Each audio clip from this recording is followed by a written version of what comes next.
সহজে তৈরি করে দেখাবো টমেটো সস। একদম সহজে ঘরে তৈরি টমেটো সস। সসটা তৈরি করার জন্য আমি এখানে 5 কেজি টমেটো নিয়েছি, একদম লাল পাকা টমেটো। এখন এটা সিদ্ধ করতে দিচ্ছি ঢাকনা দিয়ে। প্রায় 5 মিনিট আমি হাই হিটে রান্না করে নিব। ঢাকনাটা ঢেকে দিলাম। ফিরে আসতেছি 5 মিনিট পর। ফিরে এসেছি 5 মিনিট পর। এখন অনেকটা সিদ্ধ হয়ে গেছে। ফিরে আসলাম 5 মিনিট পর। এখন অনেকটা গলে গেছে। একটু নাড়াচাড়া করে দিচ্ছি। আর একটা জিনিস এখানে কি জানেন, এখানে আমি কোনো পানি, এক্সট্রা কোনো পানি দিই নাই। টমেটো থেকে যেটা পানি বের হয়, মানে কাটার পর যে বিচিটা ফেলে দিই না, ওই বিচি থেকে যে পানিটা আমি ছেঁকে নিব, ওই পানিটাই আমি এখানে ইউজ করেছি। তাও টমেটোর পানি, এক্সট্রা কোনো পানি আমি এখানে অ্যাড করি নাই। নাড়াচাড়া করা শেষ।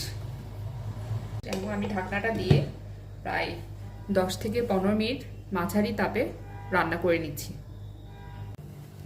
ফিরে আসছি প্রায় 15 মিনিট পর ফিরে আসছি। টমেটোগুলো কিন্তু প্রায় সিদ্ধ হয়ে গেছে। এখন এটাকে আরও সিদ্ধ করতে হবে। আমি কিন্তু এখানে কোনো এক্সট্রা পানি দিই নাই, টমেটো থেকে পানি বের হয়েছে। এখন এটাকে আমি আরও জাল করব। মাঝে মধ্যে এইভাবে একটু নাড়াচাড়া করতে হবে। যদি নাড়াচাড়া না করেন তাহলে নিচে দিয়ে লেগে যাবে।